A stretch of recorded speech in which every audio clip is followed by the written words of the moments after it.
Hey guys, Tom here, and today I am bringing you my WWE RAW review. What did you guys think of this week's Monday Night Raw? I thought it was absolutely trash. We didn't have a Shane McMahon, an Undertaker, a Brock Lesnar, or Triple H. He was barely there for 5 seconds. This Raw absolutely sucked. It definitely doesn't feel like we're 2 weeks away from WrestleMania. All the big names were missing from Raw this week, like I've just said. They shot themselves in the foot, and I thought it was absolutely dreadful. I fell asleep watching Raw live this week, so here we go guys. We're going to talk about everything which happened on Monday Night Raw. So Raw started with a promo between Stephanie McMahon and Roman Reigns, and Roman Reigns said that he's going to walk into their arena, their ring, and take his title. But at the end of the day, nobody really wants to see Roman Reigns against Triple H, so it didn't do much for me. I thought it was okay. I saw a lot of people hating on it, but Roman Reigns, he didn't say anything stupid, he didn't say anything daft. He got to the point,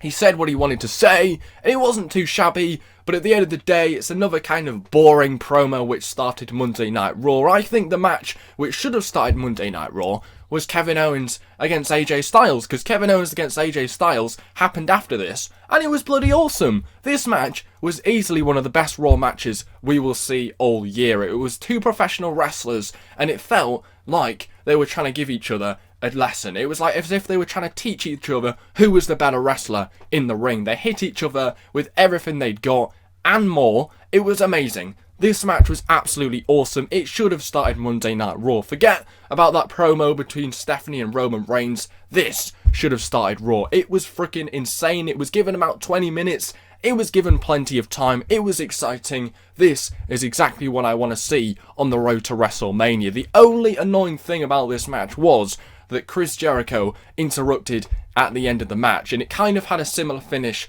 to what we got on SmackDown, because on SmackDown, Chris Jericho distracted AJ Styles and allowed Kevin Owens to get the win. That's exactly what happened here, but apart from that, the match was really entertaining, and I absolutely loved it. So what happened after the match was, you got Dolph Ziggler, The Miz, and Sami Zayn interrupting Kevin Owens, and basically, they want a shot at his title at WrestleMania, but we'll get onto that later. He goes back and asks the Authority for a triple threat match to decide who will face him at WrestleMania, and that got planned later on in the night, so we'll talk about that later on. But I thought this match was awesome, and it definitely gets a huge thumbs up from me.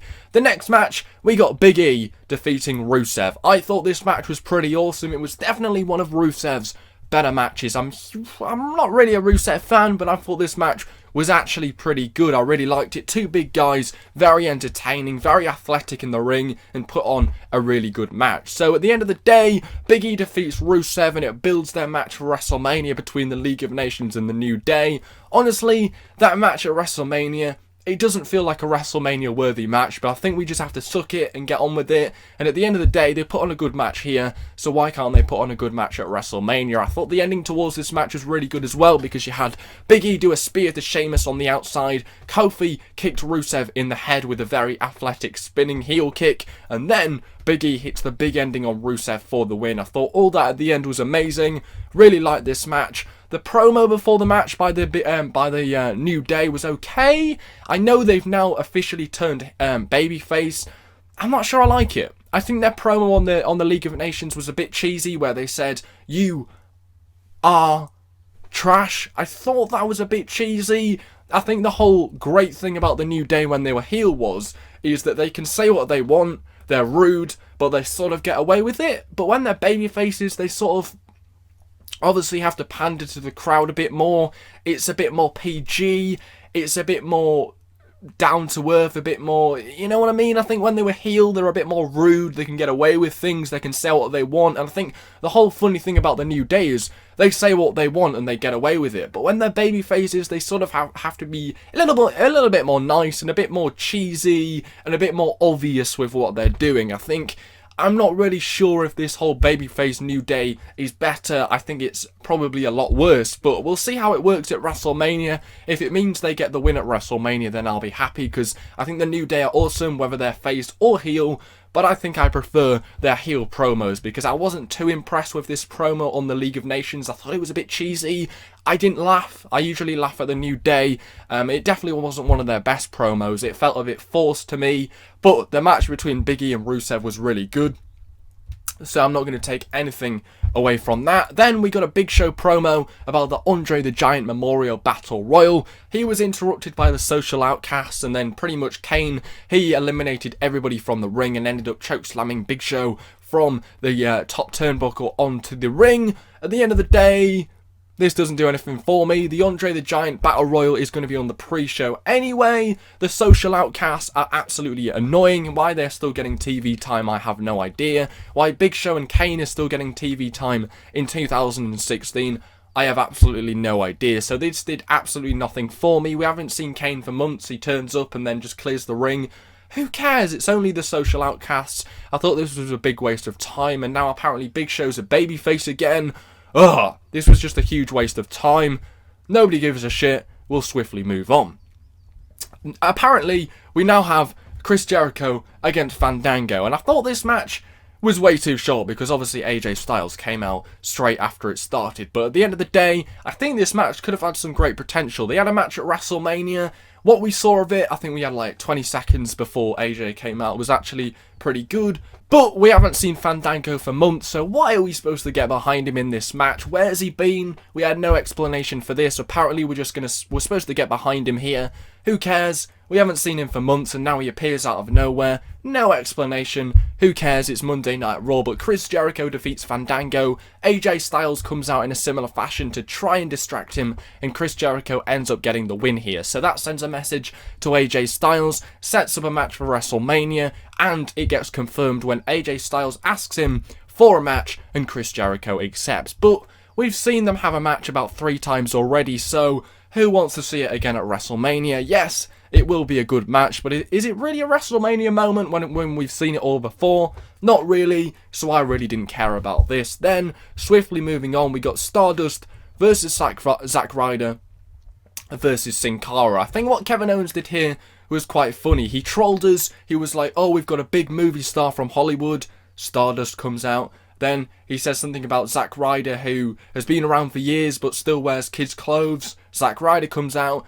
Basically, we thought Miz, Dolph Ziggler, and Sami Zayn were coming out, but we actually got these 3, which was actually kind of funny, but kind of annoying. But at the end of the day, it sets up a 6-on-1 match at WrestleMania when Kevin Owens will put his belt on the line at WrestleMania in a freaking ladder match. Now, I think everybody wanted to see Sami Zayn against Kevin Owens. I think I might have preferred that match instead of a ladder match. So, I'm not sure why they've done that. But if Sami Zayn wins at WrestleMania anyway, then maybe they'll set up Sami and Kevin Owens in a singles match at Extreme Rules or something. But I don't know why they didn't just do Sami against Kevin Owens. Maybe they didn't give it enough time to build it or something like that. But we are now officially getting a ladder match at WrestleMania, which you can't really complain about. But it kind of feels like when they announced it, it sort of felt like they know the WrestleMania card's quite weak. And it felt like kind of forced that they need to do something to make people interested. It's as if they've kind of been forced to do this ladder match. But at the end of the day, we're getting a ladder match at WrestleMania. It just feels like they're kind of like trying to improve the WrestleMania card, they're trying to get through it as best as they can, and it kind of feels a little bit forced that, oh, we'll just stick a bloody ladder match on there. That's what people want, right? I mean, we know the WrestleMania card's pretty bad, but there you go, have a ladder match. Hopefully that'll sort things out. I mean, it kind of feels a little bit like that. I think it would have been better to get Sami against Owens, but we're getting a ladder match. If Sami wins anyway, it might be pretty good, so there you go. The next match we had was Charlotte defeating Natalia. We saw this 2 weeks ago on Roadblock. This is WrestleMania season. I want to be seeing things fresh. I want to see new things. So why we're getting Charlotte against Natalia again, I have no idea. But it was a solid match. Not as good as their Roadblock match, but it's just regurgitating the same old thing. So Charlotte wins here. The build between Becky, Sasha and Charlotte still hasn't been that good. It's been pretty non-existent. I thought they'd do a lot more than they have. So especially due to the fact that we didn't have Triple H. We didn't have Brock Lesnar or Shane McMahon on this week's Monday Night Raw. You think they would have given a little bit more time to the Divas tonight, but obviously not. They didn't do anything with that. We then got a cool segment with Roman Reigns. I thought this was pretty cool. I thought it was cool. I thought it was something from a movie. You saw the blinders go up and Roman Reigns was underneath it. I thought that was cool. I thought that was something you would see in a movie. He attacks Triple H in the car. I thought this was great. I thought this was cool. they've got their work cut out to get Roman Reigns over before WrestleMania 32. It's mission impossible, but if they'd done these cool segments months ago, I think they could have got him over. It's just they've left it way too late, and I thought this was pretty cool. The crowd didn't react. I know a lot of people on Twitter didn't really like it that much, but I thought it was pretty cool. It was something you'd see in a movie. I think he looked like a badass. It proved how much he's going to do, what he's going to do to get the WWE title. But it sort of doesn't make a lot of sense. Why was Stephanie McMahon leaving halfway through the show from her own show? Why was Triple H driving when he's supposed to be injured? I mean, this makes absolutely no sense. Why was he in the car? Why does he have to be in the car? Makes absolutely no sense, but I thought this was pretty cool. I think a lot of people didn't like it, but it was something you'd see in a movie. I thought it was epic, but it was a bit short, but kind of a shame Triple H wasn't on Monday Night Raw if he was in the car. Then we got Butcher Ray Dudley defeating R-Truth. This match sucked. Apparently we're still getting the Usos against the Dudley Boyz at WrestleMania. I completely forgot about that match. I think a lot of people did. They teased the Usos putting one of the Dudley Boyz through a table with a splash. That didn't happen. That kind of summed up Monday Night Raw for me. I mean, we're like, oh my god, we're going to get a splash through a table. And then he moves out the way. I mean, it's just such an anticlimax. This whole Raw was an anticlimax. Then moving on, Miss McMahon announced that Undertaker, if he doesn't defeat Shane McMahon, it will be the Undertaker's final WrestleMania match. Finally, they've given us a reason to watch this match. They've given us a reason. They've given a reason as to why Undertaker is fighting at WrestleMania. Finally, it makes sense. We all thought he was going to put his job on the line. We all thought Miss McMahon was going to say he's fired if he doesn't win here. He hasn't really, because if he loses, it's his last WrestleMania match. It's not his last WWE match. But that, for The Undertaker, it sort of means it's his last WWE match. So I think this spices things up. This makes things very, very interesting. I think it would have been a lot better if Undertaker was there for him to say it to him. But I think this makes things a lot more interesting. And then, swiftly moving on, the main event, Braun Strowman defeats Dean Ambrose. It's WrestleMania season, and this is your main event of Monday Night Raw. Not that fantastic. I think the segment earlier in the night with Dean Ambrose, that was pretty cool with Terry Funk. That was awesome. He got a chainsaw and he cut a table in half. That was pretty cool. This is the lunatic fringe we've been promised for a while, and we're finally starting to see who he really is. This is awesome. It proves what Dean Ambrose is prepared to do to Brock Lesnar.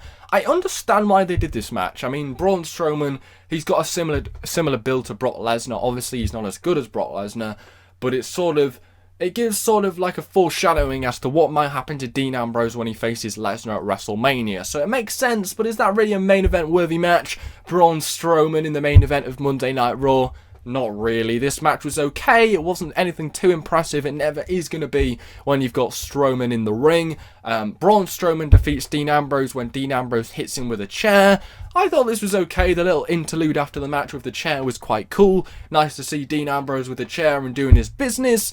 He hits Braun Strowman with the dirty deeds and sends a message to Paul Heyman on commentary to Brock Lesnar. But at the end of the day, why did the Wyatt family watch Braun Strowman getting beaten up when they could have quite easily stopped Dean Ambrose doing what he was doing? Yeah, that made absolutely no sense. But at the end of the day, this Monday Night Raw was absolute garbage. This was absolutely garbage. It was rubbish. It was terrible.